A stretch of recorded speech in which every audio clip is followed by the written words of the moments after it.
콕 집어 알려드립니다. 고객을 부르는 초기 창업 마케팅, 드디어 막바지 식강이 다가왔습니다. 여러분, 여기까지 쓰느라 고생 많으셨어요. 저도 고생했고요. 그러면은 식강 시작하도록 하겠습니다. 식강은 뭐 할 거냐? 콘텐츠 마케팅 시작이 막막하다고 요 얘기를 해볼 겁니다. 시작을 하려고 하는데 콘텐츠 마케팅을 어떻게 시작할지 그거부터 얘기해 보도록 하겠습니다. 저번 시간까지 우리가 뭐 했나요? 내가 가진 인적 자원들을 싹 다 모아봤습니다. 그러면 이 인적 자원들을 활용해 가지고 어떤 식으로 콘텐츠 마케팅을 할지 지금부터 그 비밀을 공개하도록 하겠습니다. 따라오세요. 콘텐츠 마케팅 시작하기, 여러분 시작을 어떻게 해야 할지 모른다면 감사 인사부터 하세요. 이거를 아주 잘 모르세요. 콘텐츠 마케팅 시작하는 방법은 여러분들 인적 자산을 쭉 다 모았잖아요. 감사하든 감사하지 않든 무조건 감사 인사를 해야 돼요, 여러분. 여기서부터 시작해야 되는데 이거를 모르시는 부분이 많아요. 어떻게 해야 되냐? 자, 영혼까지 끌어모아가지고 내 안에 있는 자원을 정리했다면 그분들은 아마 나에게 조금이라도 감사한 혹은 감사할 예정인 분들이 많습니다. 그래서 우선은 그 감사한 분들한테 감사 인사를 반드시 드려야 하는데요. 감사 인사의 의미를 담아서 손편지를 보내는 것도 좋고 문자나 카톡을 보내는 것도 좋습니다. 그러면 이 과정, 이 감사 인사 이벤트 하는 과정을 콘텐츠로 만들어서 뿌리는 거예요. 그러면은 그 사람들을 태그하거나 그 사람들한테 이런 걸 하고 있다는 걸 주변에 알릴 수 있는 거죠. 콘텐츠 거리가 생기는 거죠. 그리고 예전에 생각나서 보냈다. 이 사람들한테 어떻게 보내냐면 예전 생각이 나서 보냈다. 그리고 그때 정말 감사했다. 밥 한 번 먹고 싶다. 이런 정도로 이렇게 보내는 겁니다. 그런데 여기서 중요한 것은 우리 사업의 핵심 인맥이라고 할 수 있는 사람들이 있어요. 이런 사람들은 정말 도움이 되고 필요한 사람들이죠. 이런 사람들은 무조건 만나서 감사 인사를 드려야 돼요. 손편지 써가지고 우편으로 할 수 있고 그 다음에 이메일로 보낼 수도 있고 문자로도 할 수 있지만 굳이 만나야 됩니다. 반드시. 만날 때 작은 선물은 반드시 필수입니다. 여러분, 마케팅 비용을 100만 원, 200만 원 드리는 게 좋을까요? 작은 선물 10만 원도 안 됩니다, 여러분. 그게 훨씬 더 싸요, 여러분. 그래서 이런 작은 선물들 필수로 가져가가지고 드리는 거예요. 그러고서 솔직하게 현재 상황을 말씀드리는 거예요. 그래서 물론 이걸 콘텐츠로 가지고 만드는 게 중요하지만 이것보다 더 중요한 거 뭐냐? 영업을 따와야 될 거 아닙니까, 여러분? 지금 여러분 사업에 발등에 불이 떨어졌어요. 그럼 어떻게 해야 되냐? 영업 먼저 따오셔야 되는 거예요. 그래서 제가 아까 그랬잖아요. 콘텐츠를 매개로 해가지고 영업 따와라. 콘텐츠를 매개로 해서 수익을 내라. 그게 바로 이겁니다. 아, 대표님, 제가 사업을 시작하면서 감사 인사를 하는 이벤트를 진행하고 있습니다. 그래서 대표님 혹시 만나주실 수 있나요? 제가 생각해보니까 대표님은 제가 감사했던 분인 것 같습니다. 그렇게 해서 만나는 겁니다. 그렇게 하고 어떻게 해야 될까요? 그리고 선물 드리고서 대표님한테 솔직하게 얘기하는 겁니다. 제가 사업을 시작했는데 할 사업이 없습니다. 사업 주세요. 이렇게 얘기를 하는 겁니다. 지금도 그렇습니다. 지금도 처음 사업을 시작하는 분들이 지인에서부터 시작을 합니다. 그리고 나한테 감사한 지인들한테도 말 못할 사업이라면 애초에 시작도 하지 말아야 됩니다. 그래서 지금까지 맺어온 인연은 사업 지지 기반이 될 수 있다는 거 꼭 생각하셨으면 좋겠습니다. 그리고 또 성공한 사람을 무작정 만나봐야 됩니다. 성공한 사람을. 이게 되게 중요한 건데 처음에는 컨텐츠를 할 때 뭘 할지 모르겠다. 성공한 사람 만나는 인터뷰 컨텐츠를 할 수가 있습니다. 제가 첫 번째 사업을 할 때 이게 첫 번째 사업은 아니거든요, 여러분. 그래서 첫 번째 사업을 할 때 사업 관련해서 자문도 받아보고 열심히 인터넷도 검색하고 강연도 들어보고 기사도 보고 책도 봤어요. 그런데 제가 실제로 알고 싶은 정보들은 거기에 없는 거예요. 그래서 어떻게 했냐? 거기 중에서 유명하다고 나오는 사람들 리스트를 쭉 적어봤습니다. 그랬더니 검색을 했더니 다 나오더라고요. 어떤 게 나오냐? 뭐 이메일이라든지 그런 게 쭉 다 나오는 거예요. 그래서 제가 연락을 다 했죠. 만나고 싶어요. 만나고 싶어요. 그리고 좀 있으니까 페이스북 같은 게 있더라고요. 그래서 페이스북 추천기였는데 그때 친구 추가를 막 눌러가지고 만나고 싶습니다. 어떻게 만날 수 있나요? 그렇게 물어봤어요. 그랬더니 많은 사람들이 만나주시는 거예요. 저를. 어떤 식으로 연락을 했냐? 이렇게 썼습니다. 내가 어떤 사업을 하고 싶은데 당신이 나온 글, 인터뷰, 강연을 보고 연락했다. 혹시 잠깐 시간 되시면 서면이나 대면으로 이야기를 하고 싶은데 만나줄 수 있냐? 그랬습니다. 그런데 50명 중에서 한 30명 정도가 감사하게도 만나 주셨습니다. 그래서 이메일뿐만 아니라 페이스북으로도 소개받아가지고 연락하기도 했고요. 그렇게 해서 대략 100명 정도를 만날 수 있었습니다. 아주 감사한 거죠. 생각보다 성공한 사업가들이 만남을 요청을 하면은 흔쾌히 받아들였어요.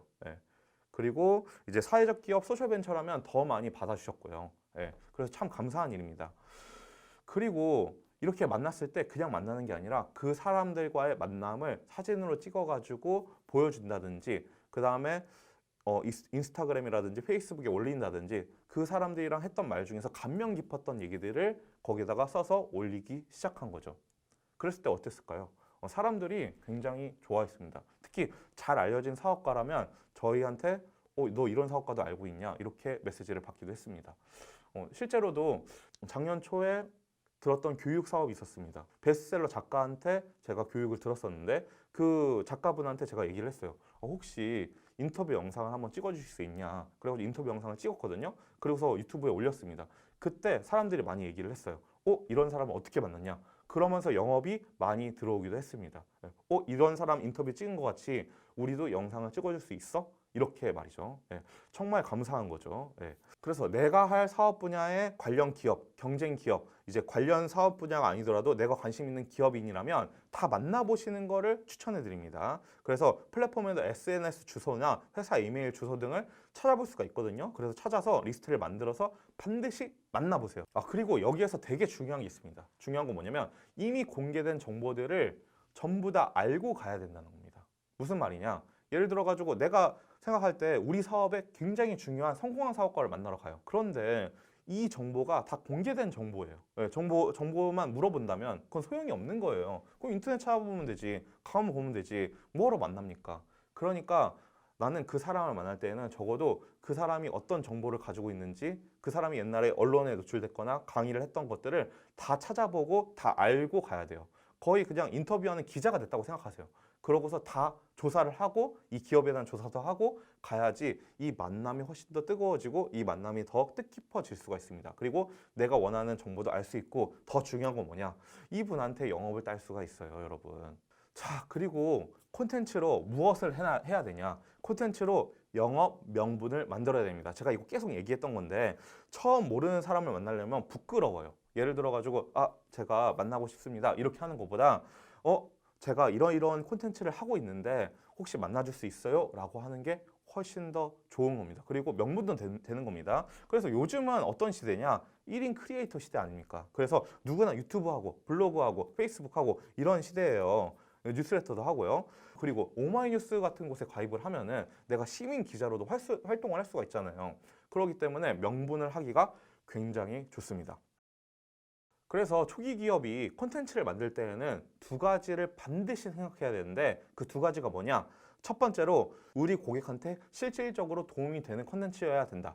두 번째로 고객을 실제로 만나볼 수 있는 콘텐츠여야 된다. 이게 굉장히 중요합니다.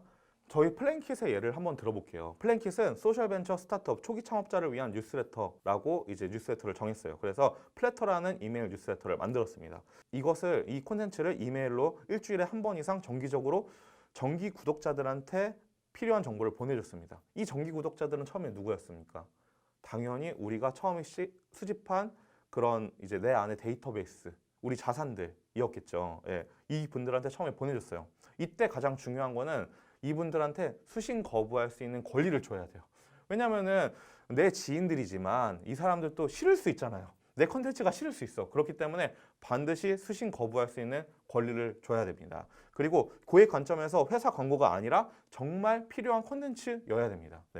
그리고 또 저희는 처음에 사전조사를 좀 했거든요. 아까 말씀드렸듯이 지원 사업을 하고 있는 초기 창업자들을 많이 만났다고 했잖아요. 그래서 그런 사람들을 상대로 해가지고 명함도 많이 받았고 그 다음에 혹시 우리가 콘텐츠를 한다면 이런 거 구독하겠냐 해가지고 미리 이제 좀 구독도 받아놨어요. 이런 사람들을 대상으로 해가지고 우리가 처음에 이메일 마케팅을 한 겁니다. 다른 매체도 많은데 뉴스레터를 주요 매체로 선정했던 이유가 세 가지가 있습니다. 첫 번째는 돈이 적게 든다.